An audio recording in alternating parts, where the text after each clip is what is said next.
The great खलीवर आरोप आहे की हे लोकांना घाबरवतात. आता खली साहेब, जेव्हा तुम्ही रिंगमध्ये उतरता तेव्हा लढता कमी, घाबरवता जास्त. जेव्हा तुम्ही बोलता, गर्जना करता, तेव्हा लोकांच्या हृदयाचे ठोके चुकतात. कारण ही आपली स्टाईल आहे.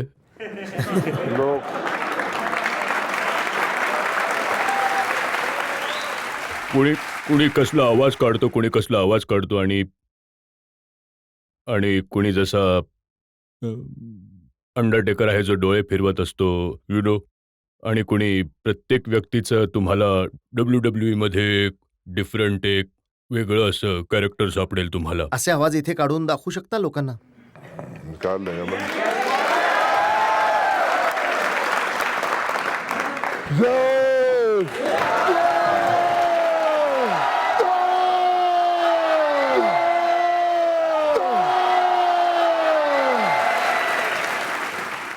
तुम्ही लहानपणापासूनच असे होतात की तारुण्यात असे झालात? हे लहानपणापासूनच जसं गोऱ्यांच्या बरोबर थोडं शिकलो त्यांच्याकडून की कशा प्रकारे हे करतात हे लोक, कशा प्रकारे हे हे वेगळं असं कॅरेक्टर बनवत असतात आणि कशा प्रकारे हे वेगळं कॅरेक्टर देत असतात. मग जेव्हा तुम्ही लहान होतात, छोटे होतात, तेव्हा सुद्धा तुम्ही उंच होतात? हो, जे माझ्या माझ्या वयाची जी मुलं आहेत त्यांच्यापेक्षा थोडासा मोठा होतो, परंतु त्यावेळी त्याची जाणीव की नव्हती. फील सगळ्यात जास्त तेव्हा व्हायचं जेव्हा बाजारात बूट्स खरेदी करण्यासाठी जात होता. अगदी बरोबर बोललात. तेव्हा फील झालं की मी इतरांपेक्षा मोठा आहे. मग किती नंबरचा बूट येतो तुम्हाला? आता तर असं आहे ना की बाहेर तर मिळतो 18 नंबरचा बूट येतो.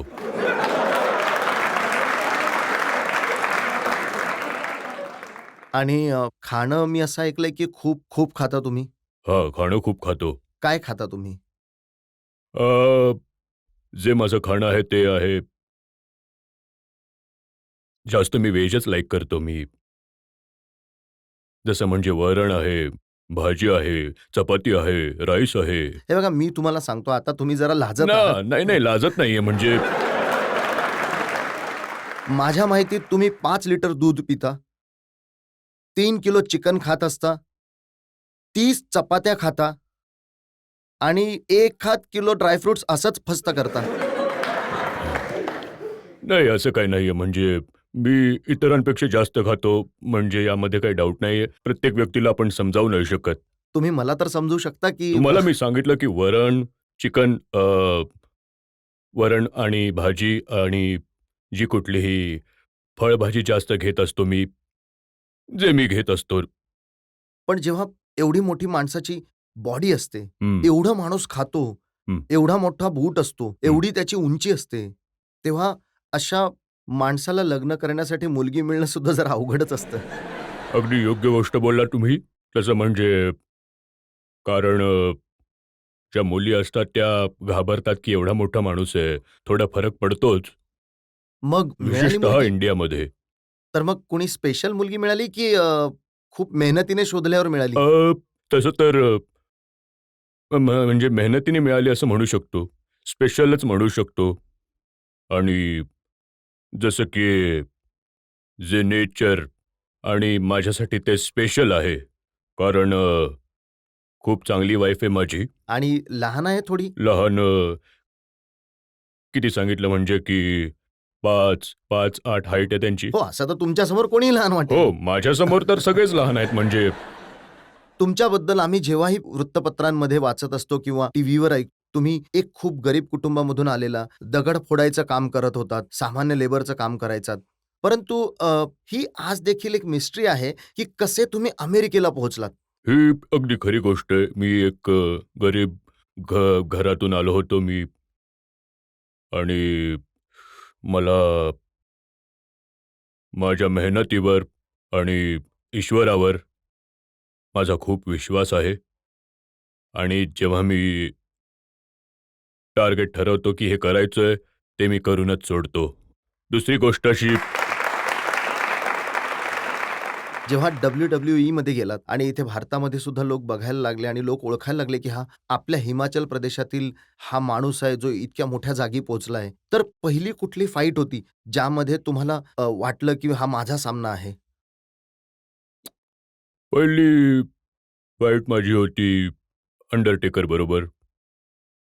जेव्हा मी अंडरटेकरला पहिल्यामध्येच हरवलं, तेव्हा एकदम मी संपूर्ण जगामध्ये एकदम ब्लास्ट झालो आणि म्हणजे एकदम वरती आलो. अंडरटेकरच्या बद्दल तर जी मला माहिती आहे, त्याला तर डेथ मॅन म्हटलं जातं. त्याला तर खूप प्रोजेक्ट केलं आणि तो तर कॉफिनमधून बाहेर निघून यायचा. जणू काही जो कोणी समोर येईल त्याला संपवून टाकेल आणि तुमच्या आधी खूप साऱ्या लोकांना त्याने खूप वाईट प्रकारे मारलं होतं. तर त्या पहिल्या फाईटमध्ये खलीच्या मनामध्ये भीती होती? हो, भीती होती माझ्या मनामध्ये सुद्धा, की जे मी WWE कोणी WWE काम करणारे, ज्यांना WWE कोणी फायर केलं असेल, ते नेहमी असं म्हणायचे, "WWE खूप भयानक आहे. खूप भयंकर आहे. भावा तू तर जाऊच नकोस, नको जाऊस." आणि तो खूपच म्हणजे डेंजरस गेम आहे आणि खूपच एक इंजुरीची भीती जास्त असते. परंतु माझं असं होतं, की 2 पैकी मला एक गोष्ट निवडायची होती. एक तर त्या जागी मी गरिबीमध्ये राहिलो असतो किंवा WWE गेलो असतो. तर मी निर्णय घेतला होता WWE जायचंय.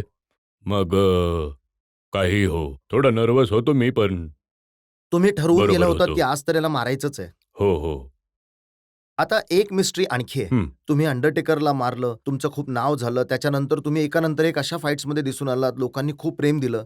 जी शेवटची फाईट होती तुमची अंडरटेकरशी, हं. त्याच्याबद्दल WWE बघणाऱ्यांना असं वाटतं, की तुम्ही तर जिंकला होतात तिथे. तुम्ही खूप मारलं होतं त्यांना. हे शेवटच्या मोमेंटला काय झालं, की तो जिंकला? ते हे तर होतच राहतं म्हणजे कधी जिंकलो, कधी हारलो. हे तर म्हणजे आपण नाहीच सांगू शकत, की नेहमीच तुम्ही जिंकाल. जेव्हा तुम्ही हारता देखील तेव्हाच तर जिंकता म्हणजे पराजयाचा सामना कराल तेव्हाच तुम्ही जिंकाल. जर घरी बसलो आपण म्हणालो नाही, मला जिंकायचंच आहे, तर कित्येकदा हरला असाल तर तुम्हाला वाटतं सगळं संपलं. तर त्यामुळे हार-जीत चालतच राहते. जिद्द नाही म्हणजे सोडली नाही पाहिजे. तुम्ही जे तुमचं काम आहे ते जे लोक आणि बघत होते त्या सर्वांचं म्हणणं आहे, की जो अंडरटेकरचा जो लॉक आहे, हं, तो सगळ्यांना आशा होती, की एकच माणूस आहे, एकच रेसलर आहे, जो तोडू शकतो, तो आहे ग्रेट खली. हं. परंतु ग्रेट खली त्यामध्ये यशस्वी नाही झाले. मी तेच सांगत होतो, "हे भाई हे गरजेचं नाही की यशस्वी होणं प्रत्येक वेळी यामध्ये म्हणजे मला मान्य आहे की मी हारलो, परंतु मी जितक्या वेळा हारलो त्याच्या दुप्पट वेळा मी जिंकलो सुद्धा आहे. जर मी 10 वेळा हारलोय, तर मी 10 वेळा जिंकलो पण असेन." बरेचसे लोक आहेत, जे तुमच्यावर प्रेम करतात, जे इथे आपल्या स्टुडिओमध्ये उपस्थित आहेत. आपण त्यांना विचारूया, जर त्या लोकांना काही प्रश्न विचारायचे असतील. हे ते लोक आहेत, जे तुमच्या जिंकण्यावर आनंदी होतात, तुम्ही हारल्यावर दुःखी होतात. तुम्ही रेडीमेड कपडे विकत घेता की शिवता?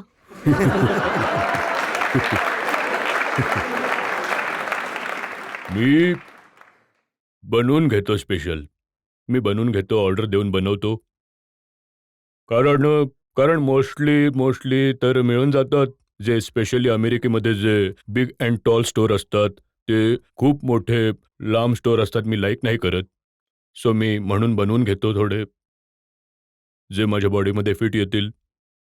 ही तुमची स्टाईल आहे कपड्यांची. म्हणजे स्टाईल नाही मला मला आवडतं बॉडीवर कारण खूप सारे लोक बाहेर असतात जे म्हणतात इथपर्यंत त्यांचा टी-शर्ट असतो आणि इतके मोठे असतात. जर तर मी इंडियामध्ये आलो तर म्हणतील हा तर बाहेरची फॅशन कुठलीतरी घेऊन आला आहे. तर म्हणूनच मी आपल्या कल्चरनुसार राहत असतो, जे मला फिट होतील आणि चांगले दिसतील. तुमचं खरं नाव तर दिलीप सिंग राणा आहे, हं. जे तुमच्या आई-वडिलांनी ठेवलं होतं.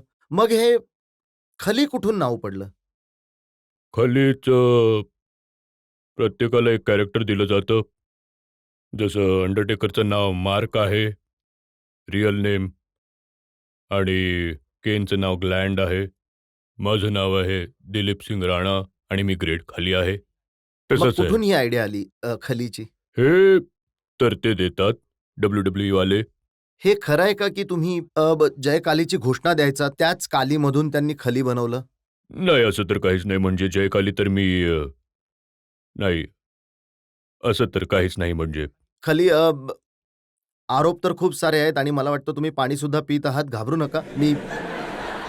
मी तुम्हाला खूप चांगले प्रश्न विचारेन नाही नाही, तुम्ही विचारा. म्हणजे तुमचं विचारायचं काम आहे, माझं सांगण्याचं काम आहे. काहीच हरकत नाही, काही विचारा तुम्ही. आणि मला सुद्धा घाबरण्याची काहीच नाही आवश्यकता नाही नाही, नाही ना. तुम्ही